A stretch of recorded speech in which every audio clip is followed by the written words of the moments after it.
Welcome to this working capital series. This is part 2.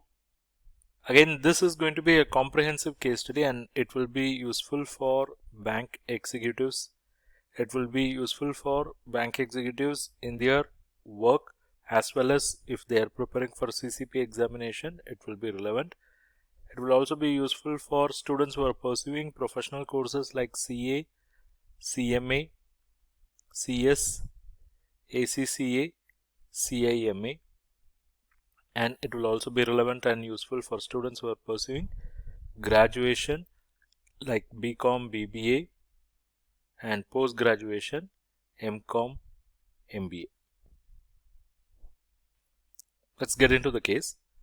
While applying for financing of working capital requirements to a commercial bank, TN Industries Limited projected the following information for the next year. You are given information about the raw materials X, Y, Z, per unit cost is given and total is 43. Then direct labor per unit cost is 25. Manufacturing and admin overheads excluding depreciation per unit cost is 20. Depreciation is 10. Selling overheads is 15. So the overall cost is 113. Additional information. Raw materials are purchased from different suppliers leading to different credit allowed as follows. X 2 months, Y 1 month, Z half month. Production cycle is of half month. Production process requires full unit of X and Y in the beginning of the production. Z is required only to the extent of half unit in the beginning and the remaining half unit is needed at a uniform rate during the production process. X is required to be stored for 2 months and other materials for 1 month. Finished goods are held for 1 month. 25% of total sales is on cash basis and remaining on credit basis.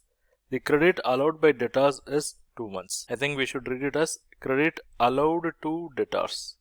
Allowed to debtors is 2 months.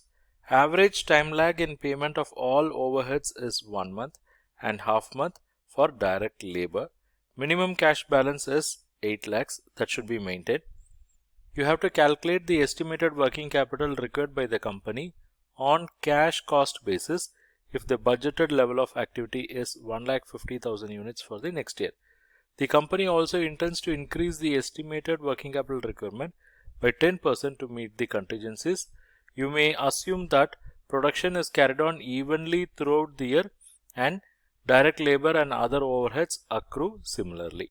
So basically, we have to find out what is their total current asset, what is their total current liability, and if you compare these two, you will get to know what is the net working capital. And with that, if you add 10% contingency, you will get to know what is the exact requirement. But when it comes to total current assets, the components here are basically raw material, work in progress, finished goods, then their receivables, then they are also going to maintain some cash. These are the components in total current asset. We'll come to total current liability now. Now total current asset, in that raw material, what is the information you have regarding raw material? For how many months they are going to maintain the raw material? Raw material X will be stored for 2 months and other material, basically Y and Z, they'll be stored for 1 month. So how you will find the corresponding value? Because here what you have is raw material cost per unit. How do you know what is the raw material required for 1 full year? How do you know what is the raw material required for 2 months stock, 1 month stock? See what we have to do, look at here. The budgeted level of activity is 1,50,000 for the next year. So 1,50,000 is their budgeted level. And for producing this 1,50,000 units, how many units of X will be required? 30 units of X will be required. But that will be for 12 months. Then what is for the stock holding period? 2 months. That will fetch you raw material stock of X. In the same way, we have to do it for Y and Z, and in that case, we have to multiply with 7 and 6 with this 1,50,000 divided by 12, then multiply by how many months? 1 month. That will give you raw material stock overall. Next comes work in progress. Work in progress information, what you have is production cycle is half month. Production cycle is half month. Okay. So what you have to find is, for this 1,50,000 units, you have to multiply the work in progress cost. You have to divide that by 12. So you will get what is 1 month work in progress cost, but production cycle is only half month. So you have to multiply with 0.5 or 1 by 2, and that will give you work in progress. But here the question is, what is this work in progress cost? How will you arrive at? Because here work in progress is going to comprise raw material, and again within the raw material the information says that raw material X and Y are required in the beginning itself, and Z only 50% is required in the beginning, and the remaining 50% is required at the uniform rate throughout the production process. So that requires a separate set of computation. We will have a dedicated working note for that. Then comes finished goods. How you will arrive at the value of finished goods? For that you should know what is cost of production, right? It means we have to arrive at the cost of production. Then you are given information about sales. Let me just clear this. See, you are given information about sales, that is out of total sales 25% is cash sales. It means remaining 75% is only credit sales. So this 1,50,000 units, here we have to compute the working capital on what basis? Cash cost basis.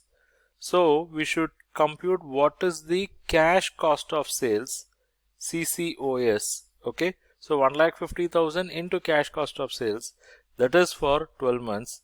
Then what is the credit period? The credit period is 2 months. Then what is for 2 months? That will give receivables. Then the cash balance, what they are going to maintain. Okay, so all this will make up the total current asset. Will complete that, then will come to current liability. Okay, so let's get started. We'll have a working note 1, basically the raw material stock. So for X, it is basically 1,50,000 units into 30, but that is for 12 months. What is for the stock holding period of 2 months? So look at here, 1,50,000 into 30 divided by 12 multiplied by 2, the X stock is 7,50,000. Then take Y, again 1,50,000 into 7, that is for 12, so divided by 12. What is the stock holding period? Other materials are 1 month, so it is 1,50,000 into 7 divided by 12 multiplied by 1, and what you get is 87,500. Then you have raw material Z, and the cost is 6, so it is 1,50,000 into 6 divided by 12 multiplied by 1, and it is 75,000. And if you add all the three, you will get to know what is the raw material stock. It is 9,12,500. Next process is, we have to find out what is the working capital stock, but for that we should know what is working progress cost. Only if we can arrive at the cost, we will be able to arrive at the stock. So we will have working note 2, computation of cost of work in progress. So question says, production process requires full unit of X and Y in the beginning of production. It means entire 30 rupees, entire 30 rupees and entire 7 rupees of raw material, that is X and Y, should go into the production. So X 30 and Y 7. But as far as Z is concerned, that is Z is concerned, Z is required only to the extent of half unit in the beginning. So in the beginning, that is out of 6, only 50%, that is 3, should be taken. So 30 plus 7 plus 50% of 6, that is 3. So all 3 put together is 40. That goes into cost of work in progress. But what happens to that remaining 50? Look at here, the remaining half unit is needed at a uniform rate during the production process. So during the year, that cost have to be absorbed, right? So 6 into 50%, it means this is remaining 50, And since this is required uniformly, we have to multiply that with 1 by 2, or we can multiply that with 50%. So 6 into 50% is 3. 3 into 50% is 1.5. So this also goes to cost of work in progress. Then comes direct labor cost, manufacturing and admin overheads. And for that you have the clue here. You may assume that production is carried on evenly throughout the year and direct labor and other overheads accrue similarly. So production is even. So these expenses should also be distributed to work in progress evenly. Evenly means you have to multiply by 1 by 2, or you have to multiply by 50%. So direct labor 25%. Direct labor is 25. This 25 multiplied by 50%. Manufacturing and administration overheads is 20, and that 20 should be multiplied by 50%. So 25 into 50% is 12.5. 20 into 50% is 10. So all this, if you add now, you get to know what is the cost of work in progress. So once we have cost of work in progress, then finding the work in progress stock is very simple, because it is basically half month, right? So 1,50,000 multiplied by this 64 divided by 12 multiplied by half. Let's have that. Working note number 3, computation of work in progress. As I said, 1,50,000 into work in progress cost of 64 divided by 12 months multiplied by work in progress period, which is half month, that is 0.5. So what you get is 4 lakhs. So this is computation of work in progress. Next, in order to compute finished goods, what we need is cash cost of production. So let's have this working note, computation of cash cost of production. So what goes into cash cost of production? It's the raw material cost. This 43 will go. Then this direct labor cost 25, that will go. Manufacturing and admin expenses excluding depreciation, that's very important, because the focus here is cash cost. So we have to exclude depreciation. Okay. So these 3 items only goes into the production cost. Depreciation is excluded. Selling overheads will go into the cash cost of sales. So if you add all the 3, 43 plus 25 plus 20, you get 88. That is the cash cost of production. And why this information is required? This information is required to compute finished goods. Finished goods are held for 1 month. So 1,50,000 into this cash cost of 88 divided by 12 multiplied by 1 will give you finished goods. Look at here, working note 5, computation of finished goods. 1,50,000 into cash cost of production, that is 88, divided by 12 multiplied by 1, you get 11 lakhs. This is the value of finished goods. Okay. Next, working note number 6, we have to compute cash cost of sales. This information is required for computing receivables, because this entire working capital requirement is on the basis of cash cost. Okay. So already we have computed the cash cost of production in the previous working note, that is working note number 4, 88. With that, let us just add the selling overheads of 15. So 88 plus 15, it is 103. This is the cash cost of sale. So if you want to find out what is receivables, it is very simple. 1,50,000 into 103 will give you overall cash cost of sales. That is divided by 12 months, then multiplied by debtors of 2 months. Again, there is a small catch, because not entire sales are cash sales, right? Sorry, not entire sales are credit sales. So here there is a catch which we have already discussed.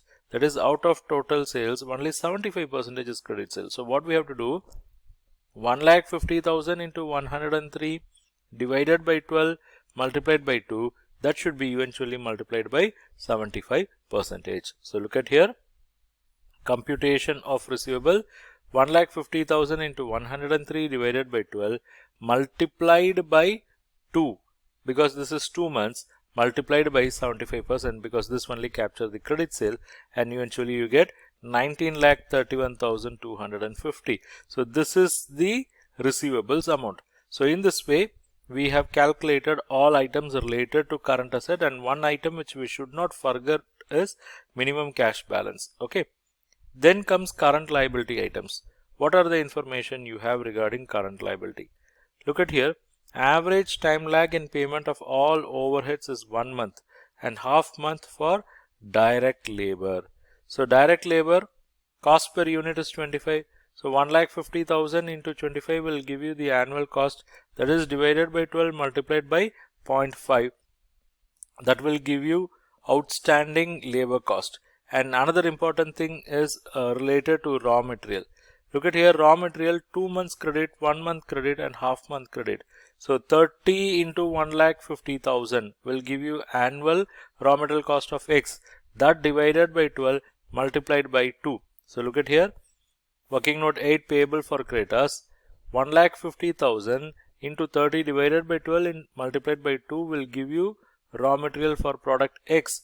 Then 1,50,000 into 7 divided by 12 multiplied by 1 month will give you creditors for Y, that is 87,500, and creditors for Z will be again 1,50,000 into 6 divided by 12 multiplied by half month. Okay, so look at here, it is 1,50,000 into 6 divided by 12 multiplied by half month, it works out to 37,500. So if you add all the three, it is 8,75,000, that is payables for creditors. Next one is direct labor, which already I have mentioned. So let's capture that. Outstanding direct labor, which is 1,50,000 into 25 divided by 12 multiplied by 0.5, and this is the value. The other one is outstanding manufacturing and administrative expenses, and that credit period is 1 month. So 1,50,000 into 12, 1,50,000 into 20 divided by 12 multiplied by 1, you get 2,50,000. The next one is selling overheads related. It is 1,50,000 multiplied by 15 divided by 12 multiplied by 1, because all other overheads are 1 month. Multiplied by 1, you get 1,87,500. Okay, so in this way we have all the items. Let's capture them. Statement showing computation of working capital. First, let's bring out all the current assets. Inventories, working note 1, 9,12,500. So this is raw material. Under inventory, this is basically raw material only, XYZ combination. Then comes work in progress, which is working note 3, 4 lakh. Then comes finished goods, working note 5, 11 lakh. Then receivables number 2, this is from working note 7, 19,31,250. Then cash balances, and that is 8 lakhs. So now if you add all this, you will get your total current asset. Then let's have current liability. Under that, payable for raw material, working note 8, 8,75,000. Then outstanding direct labor expenses, working note 9, 1,56,250. Outstanding manufacturing and admin overheads, working note 10, it is 2,50,000. Then outstanding selling overhead, working note 11, it is 1,87,500. So if you add all this, you will get your total current liabilities. Okay, so now we'll take total current assets 51,43,750. With that, we'll compare current liability 14,68,750. So A minus B, this is A, this is B, A minus B will give you net working capital of 36,75,000. With that, as mentioned in the question, 10% have to be added for meeting contingency. So add this 10% provision for contingency. 36,75,000 into 10% is 3,67,500. So if you add both, you get 40,42,500. So that is the overall working capital requirement. As you watch this video, I wish to introduce one of our best-selling course so that you can continue your learning. Now what you have seen is working capital. Okay, so that's going to be relevant for bank executives. So if you're a bank executive and if you wish to learn more about working capital, then you can go for this course called Banking Credit Analysis Process. Or if you are a bank executive preparing for Certified Credit Professional examination, then there is a course called Certified Credit Professional Courses Package. It is mainly focused on your examination angle. Or if you are a student pursuing CA, CMA, ACCA, then I would suggest go for this course, Financial Management, a Complete Study. Okay, so I'm going to put the link of all the 3 courses depending upon your background, whether you are a banker or bank executive preparing for CCP exam, or student pursuing professional course, or even graduation, post-graduation like BCom, BBA, MCom, MBA. This course will be of great use for you. Okay, so go ahead and enroll. The link in the description below, and you can also use the coupon code 10DISC.